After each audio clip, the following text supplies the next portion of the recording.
So back it up to one fundamental question. It's one that Dershowitz disagrees with himself 20 years prior on the core issue of the impeachment, and that is the question of whether or not the impeachable offense has to be a criminal offense. Correct. And I think what's fascinating to me is the Scholastic Academy has been out of touch with this for a long time. So you're most of your average everyday lawyers and legal scholars will say, oh, no, it doesn't have to be a crime. And that's because it's something that the post-Nixon impeachment sort of instructed a lot of law professors into believing. And it became sort of a cultural truth that just was not a historical truth. So, I mean, like what startled me was I was like, any skilled lawyer, the first thing you would do is go look back to past precedents and past examples. And in the context of impeachment, that just happens to be past Senate trials. They're not in court proceedings. And here we have great examples. The first big impeachment was the impeachment of Justice Samuel Chase in 1805. And there you can read the actual transcripts. They're mostly transcripts. What it is back then is there was a journal taking notes, where the word journalist comes from, someone in a journal taking a journal of events. But it's very well detailed and almost like a transcript, and sometimes is transcript oriented in what it wrote down. And we have great transcripts from them listening to both sides argue in 1805 what constituted an impeachable offense. Then we have another example with Andrew Johnson in 1868. And then we have, people forget the Nixon impeachment never reached trial stage, so whether it was validated or vindicated was never decided. And then we have the Clinton impeachment of 1998, the four sort of a quartet of infamous impeachments, three of which we reached a Senate trial stage. What all those Senate trials have in common is that the senators actually in each trial, when they were asked, rejected the definition of high crimes as being anything other than something that was a crime. So, for example, there's a variety of people like Lindsey Graham when he was a congressman, Alan Dershowitz in 1998, who didn't think a crime was required because that was sort of the conditional norm of the Scholastic Academy. But that was contrary to, first of all, the plain language of what the actual text in the Constitution says. Also, the entire structure of the Constitution that seems to presume, in reference to impeachment, the existence of a criminal offense underlying it. But it also contradicts every Supreme Court justice who's ever argued on the Senate floor, prominent founding fathers and future senators who argued on the Senate floor, dating back to 1805. And implicitly, the senators' votes in those impeachment trials reject the idea that anything but a crime can be the basis of presidential impeachment. Now, the idea is that the crime has to reach a level that it's so serious it's threatening to the republic, like treason, like bribery, akin to it. And that's where Dershowitz has said, I always thought it had to be something significant, but I didn't realize the scope to which it was always supposed to be criminal until I went back and read Supreme Court Curtis's opinion in 1868. That may have been in part because of me. I've been harassing Dershowitz for about 2 weeks with that. So because I wanted this, I was shocked that all these people are talking about this and not one of them are talking about actual impeachment histories where actual justices made arguments at the time about what it meant. I mean, the 1805 impeachment would be the most persuasive to me if I was arguing to the Senate. It's also a great precedent of how to argue to the Senate, because these were successful impeachment arguments, because in both of those cases, the Senate had enough votes on the political opposite side of the person being impeached, unlike this one. And yet in both cases, they persuaded people to go against their own party and vote against impeachment because they were offended by the constitutional implications of what it meant based on the effective persuasion of the arguments made. People want to see what real arguments look like as opposed to these sad, pitiful examples of it that we're seeing so far from the Democratic House managers, at least. Go back and read the Justice Chase impeachment. Go back and read the trial transcript of Andrew Johnson's impeachment, where, Justice Curtis literally hated Andrew Johnson. Hated him with an unbridled passion. Came from the opposite side of him politically. A recent Harvard Law Review article said Justice Curtis coming to the defense of Andrew Johnson would be like Justice Ginsburg resigning from the Supreme Court and coming to the bench of Donald Trump. That's how dramatic Curtis's defense was. So Curtis, he's like Dershowitz in this respect. Dershowitz has defended Trump a lot, but there's still not a lot of doubt that Dershowitz didn't vote for him in 2016 and is probably not going to vote for him in 2020. Dershowitz knew he's going to take tons of crap for defending Trump on the floor. But I have no doubt really that this is exactly what Dershowitz believes. He's just the kind of guy to advocate for someone if he thinks they're in the right on the law, even if he doesn't like them personally or doesn't like them politically. Okay, it's very interesting. Because now this is going to go back to something I don't know if you know who Legal Eagle is. He's another YouTube lawyer. If one had to qualify him politically, I think they would put him on the left.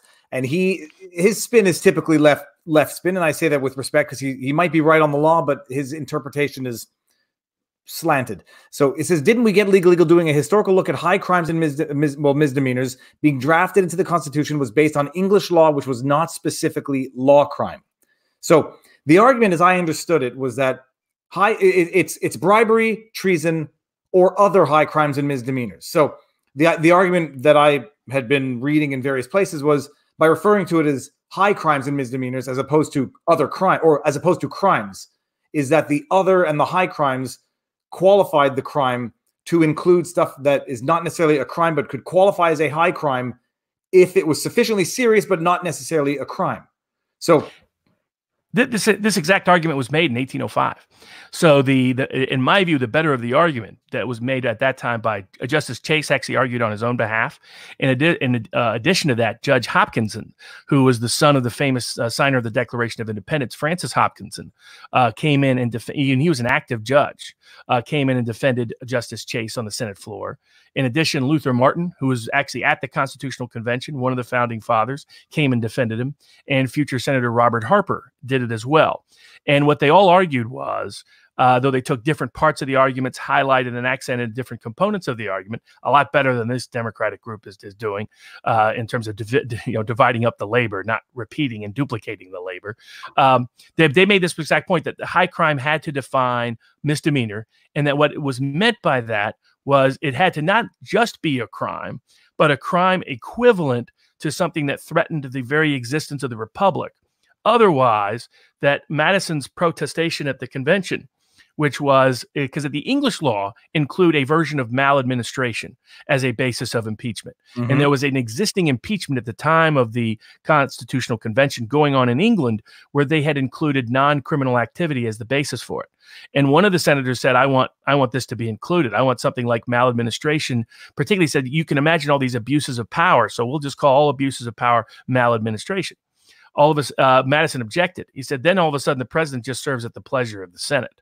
And he goes, that makes all of a sudden we have a parliamentary democracy all over again. There's no point in electing a president if the president can be removed anytime the Senate disagrees with him with something as vague and nebulous as maladministration. And that's why it was struck from the Constitution. And so we went further and beyond what the English Constitution required, what the English laws required. Now, what's complicated is the definition of a crime has changed. So back then we had common law crimes. Now we are only allowed in the United States to prosecute crimes federally that are statutory in orientation. But that change should not change what the purpose or principle of that plain language of the text means, which does say high crime and misdemeanor. And so I always find it peculiar when people are like, well, it says treason, bribery, or other high crimes and misdemeanors, but that doesn't mean a crime. I'm like, well, if that was in any other text, we wouldn't accept that as a definition or interpretation of a statute. It's contrary to the plain language of it. And then we look at the rest of the Constitution. Why is there a provision for not being able to pardon someone who's impeached unless they're presuming some degree of constitutional charge, some sort of criminal charge is the basis of it? The language actually interesting that was used was not so much criminal law language, because you had this common law, old historical antecedent in the past.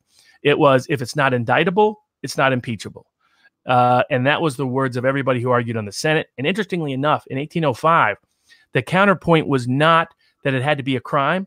The counterpoint was a rather peculiar argument when we look at it historically, but it was, impeachment was meant to cover things that were not criminal.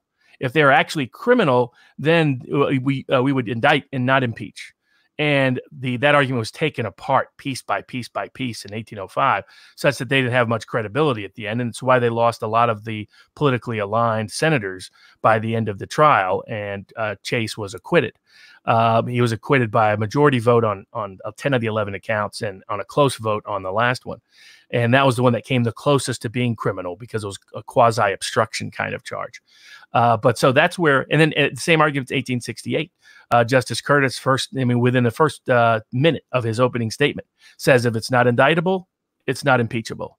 And he explained the other reasons for that aside from the plain text of the Constitution, its history, the whole structure of the Constitution, the necessary separation of powers that are implicated if, in fact, we don't have this limitation on the definition of impeachment.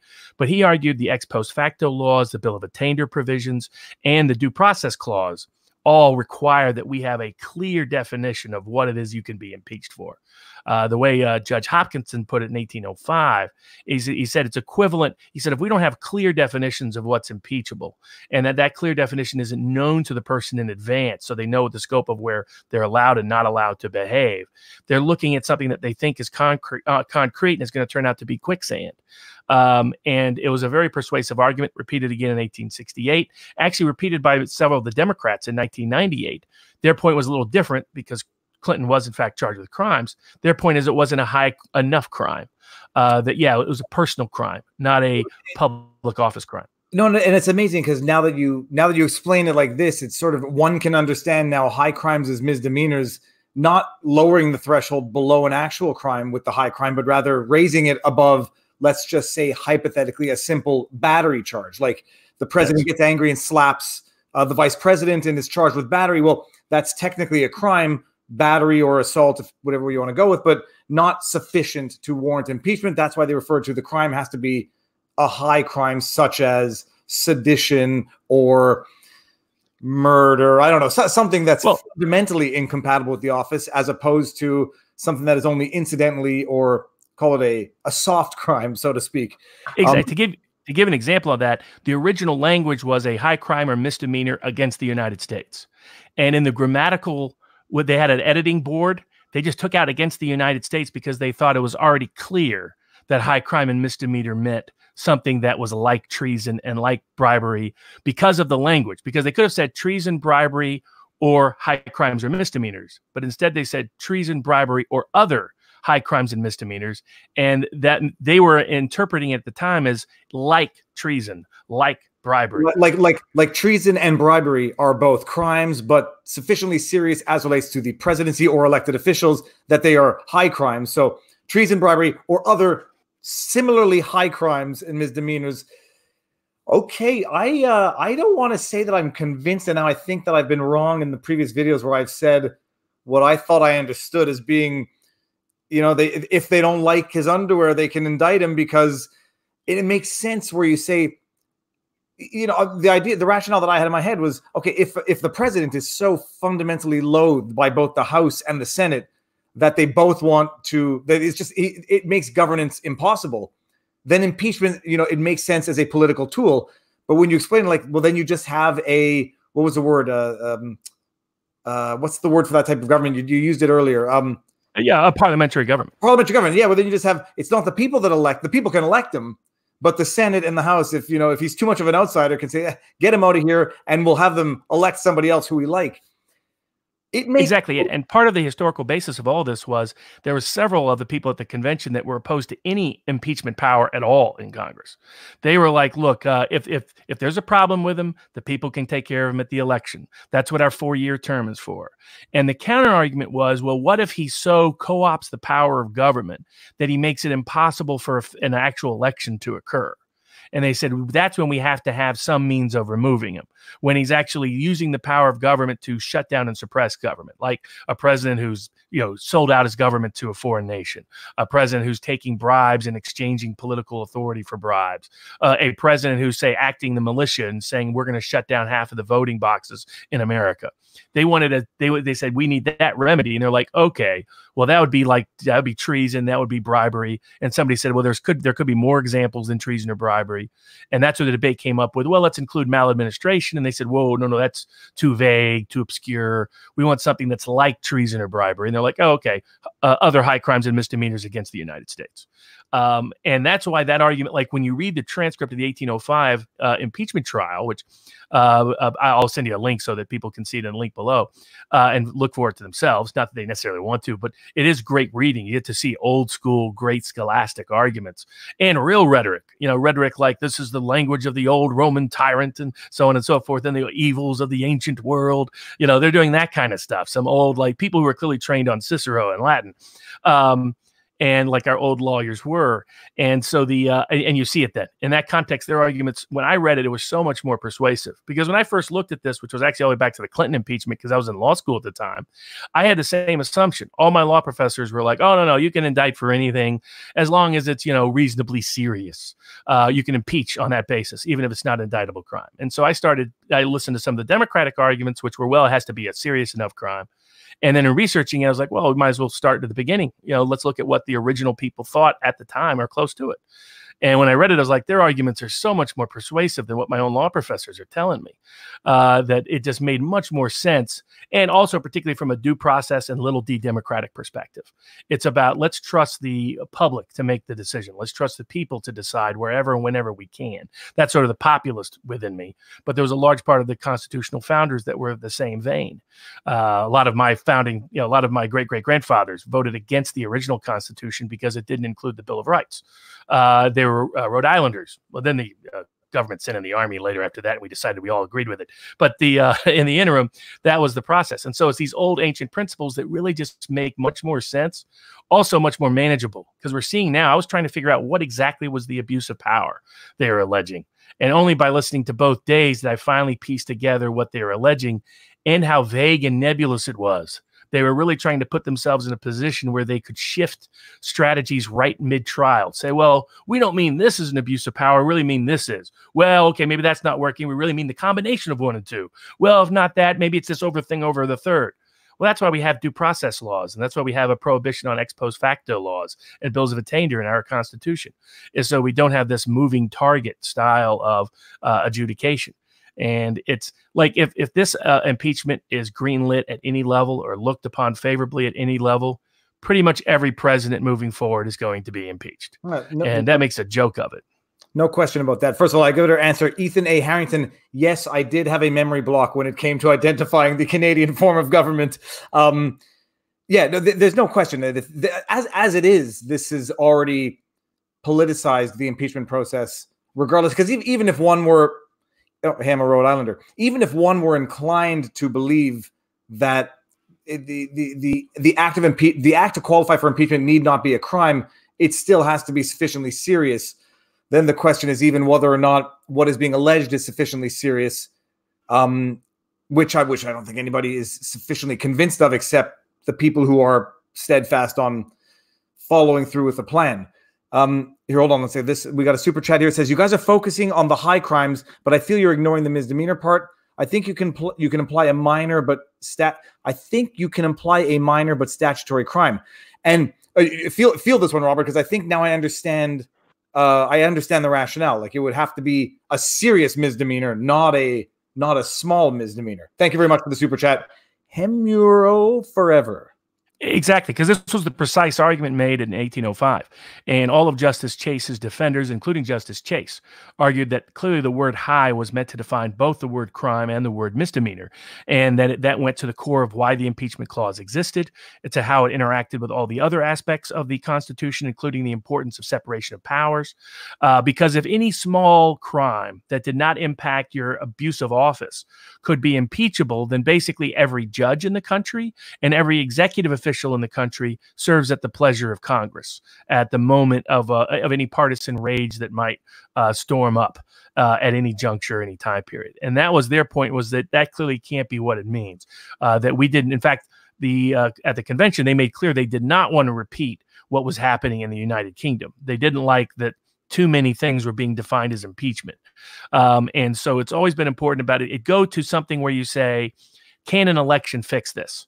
And you have to be able to say, you know what, this conduct is so criminal and so misuses the power of the office that an election can't fix it because of some way in which the office is getting misused, like treason, like bribery, like opening the door to a foreign government coming in and waging war on us, things like that.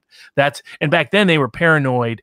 That's the reason why there's a special provision against executive officials taking certain emoluments, which has amazingly come back up in the Trump context, which I find insane. But the original, their whole fear was somebody's going to get in power and they're going to decide to anoint themselves king. or they're going to become the president, and they're going to decide that, you know what, I would love to be a duke in France, and I'm just going to sell out the U.S. interest and give the whole U.S. government to France in exchange for being the Duke of Normandy. This is what they are all obsessed with back at the time of the Constitution. And if you understand that context, it informs a lot of how and why they're structuring things the way they are. It's fascinating, actually. What was I just about to say? Oh, yes, I was about to say that there's 1,078 people watching right now, which is amazing. If Robert has successfully convinced you that a impeachment act to qualify must be a crime, hit the thumbs up button. Actually, I want to see how fast that'll skyrocket. I think you've changed my mind, but I don't want to. The argument that you have presented is extremely persuasive and also responds to exactly the contextualizing of what it was that the founding fathers were trying to avoid. Makes a lot more sense than, in fact, exactly the more sense than the way it's being used today, which is now, hey, if the Democrats or the Republicans held both the House and the Senate, they can get rid of any president duly elected on any spurious basis, which is exactly what the Americans had just freed themselves from and wanted to avoid recreating in the States. It makes sense. I mean, it makes sense. I don't know. There's a lot of thumbs up. No, I don't mean thumbs up in the comment section. Hit the thumbs up on the like button of the video, guys. Come on.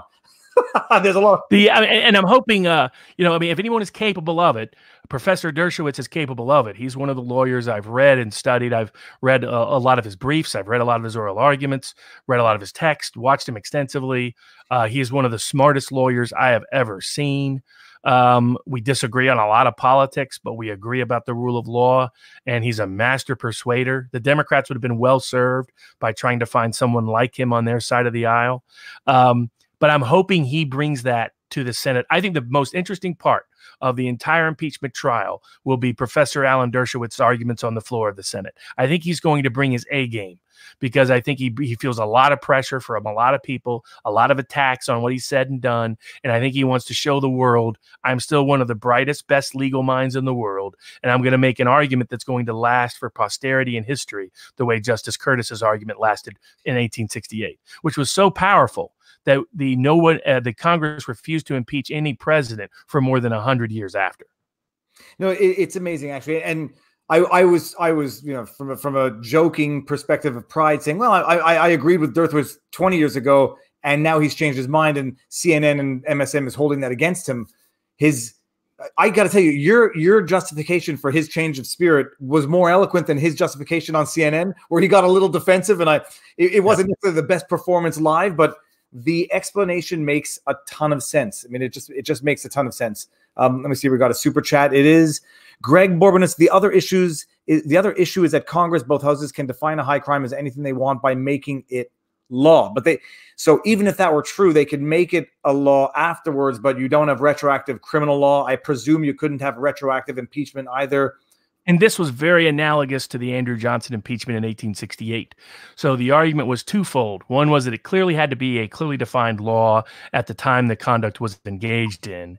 And secondly, if it was a sort of an entrapment law, which is what happened, the Republican Congress passed a law that said, oh, Andrew Johnson, if you fire this guy, we're going to call that a crime.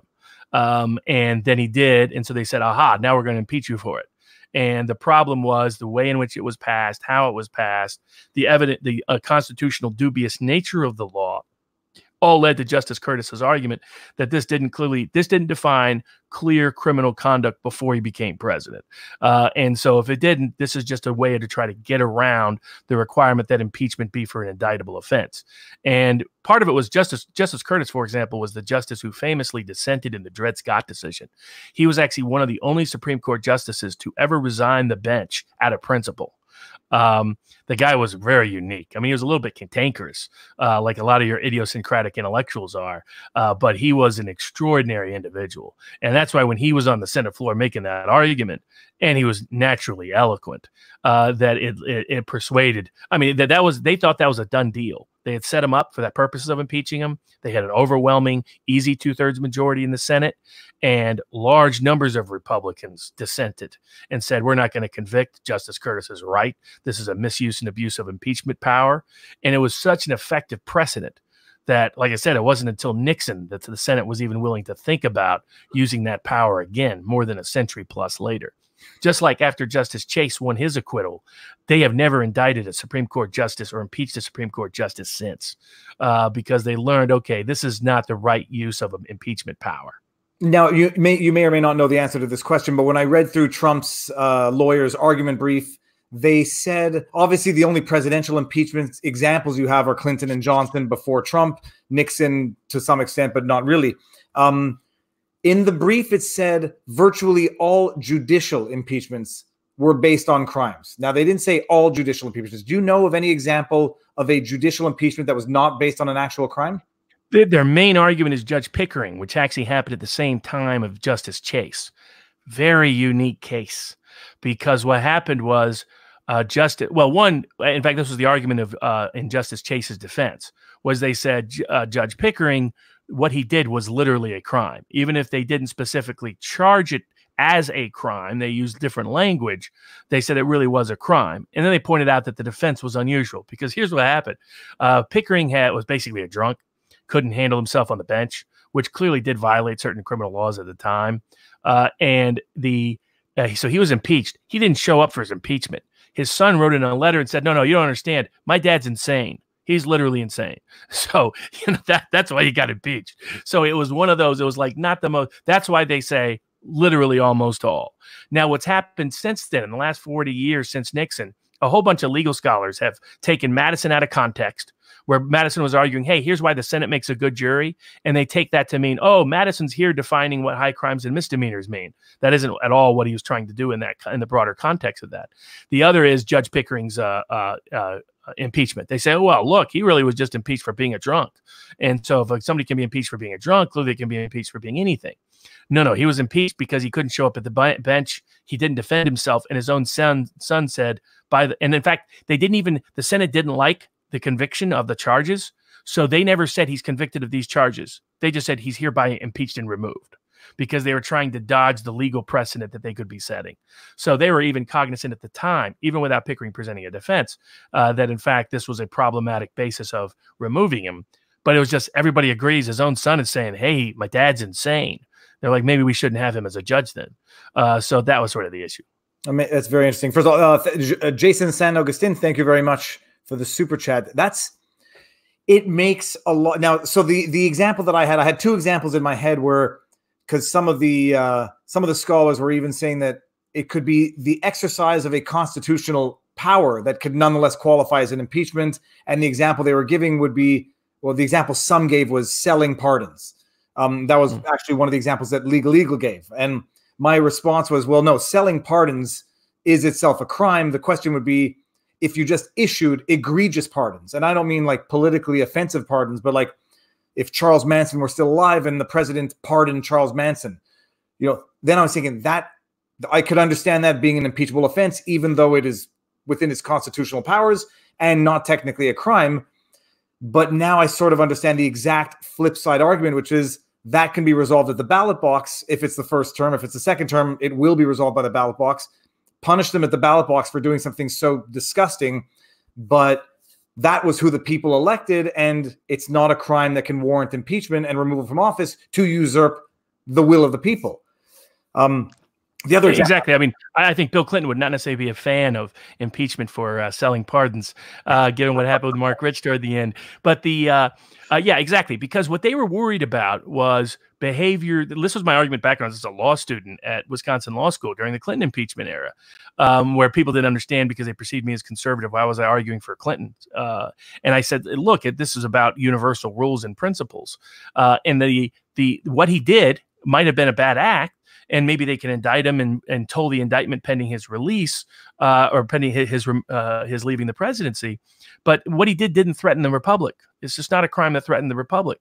And the American public had that instinctual reaction to that. They're like, we don't like what he did, but what he didn't threaten the republic or undermine why he elected him. That's why the impeachment was always unpopular over time. And I think that the same dynamic is present here. And I think that's the main purpose. It needs to be a crime. And the best, most articulate versions of this were really made in 1805 and 1868 in those trial opening statements by Justice Curtis, ex-Justice Curtis, and by the transcripts of the 1805 Justice Chase impeachment hearings, where they explain it needs to go right to the heart of the republic. Otherwise, we're creating a parliamentary democracy by default.